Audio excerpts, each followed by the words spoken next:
5 సంవత్సరాలు మాజీ ముఖ్యమంత్రి వర్యులు, మాజీ మంత్రులు, ఎమ్మెల్యేలు అందరూ కూడా మా నాయకుడిని ఎంతోమంది ఎన్నోసార్లు విమర్శించారు.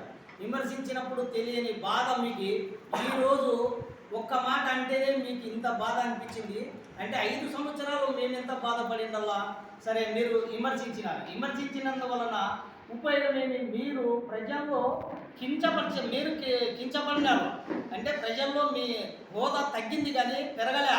మీరు మా నాయకుడు ఎటువంటి నాయకుడు అంటే ఆకాశం లాంటి వాడు.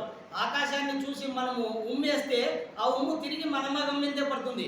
ఆ విధంగా మీరు ఎప్పుడైతే మా నాయకుడిని విమర్శించినారో ఆ విమర్శనే మా నాయకుడు ఈరోజు 100% స్ట్రైక్ రేట్తో గెలిచి చూపించడం కూడా జరిగింది.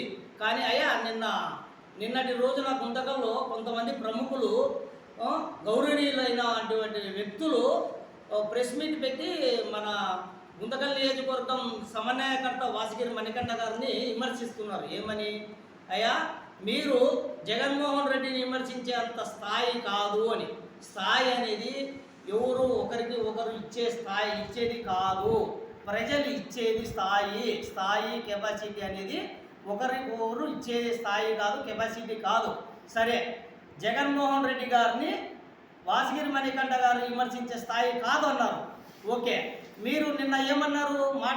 మాట్లాడుతూ పవన్ కళ్యాణ్ గారు వార్డు నంబర్కి ఎక్కువ, సర్పంచ్కు తక్కువ అన్నారు. అంటే మీరు పవన్ కళ్యాణ్ గారిని శాస్త్రాదు రాష్ట్ర ముఖ్యమంత్రి వర్యులని ఒక సర్పంచ్కు తక్కువ అని విమర్శించేంత స్థాయి మీకుందా? ఫస్ట్ మీ స్థాయి ఏంటో మీరు తెలుసుకొని విమర్శించాలని కూడా కోరుచున్నాం. ఎందుకంటే విమర్శ అనేది ఒకసారి ఎవరైనా విమర్శ ఇస్తే మళ్ళీ ప్రతి విమర్శ వస్తుంది.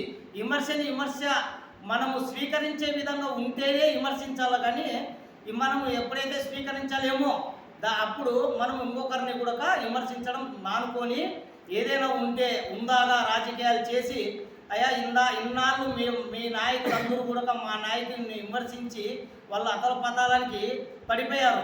ఇప్పుడు మీకు ఎంతో ఉన్నతమైన భవిష్యత్తు ఇంకా ముందు ఉంది. మీకు ఇంకా నిన్నంతా ప్రెస్ మీట్ పెట్టిన వాళ్ళందరూ కూడా కుర్రవాళ్ళే. మీకు భవిష్యత్తు ఎంతో ఉంది. మీరైనా కూడా మీ పార్టీ అధినాయకుడిని ఆదర్శంగా తీసుకొని మమ్మల్ని విమర్శించకండి. మీరు కూడా ఉందాగా రాజకీయం చేయండి. రాజకీయం అన్న తర్వాత ప్రతి ఒక్క రాజకీయంలో ప్రతి విమర్శ అనేది కామన్గా ఉండేదే. కానీ ఉందాగా ఉండాలి. ఏదైనా కూడా ఆ ఉందాతనంగా నడుచుకొని రేపు పక్కన మీరు కూడా భవిష్యత్తులో ఎదగాలని కూడా కోరుకుంటూ సెలవు తీసుకుంటున్నాం. ఈ అవకాశం ఇచ్చినటువంటి పత్రికా విలేకరులకు, మా జన సైనికులకు అందరికీ కూడా మరోసారి పేరున ఉదయపూర్వక ధన్యవాదాలు తెలియజేస్తున్నాను.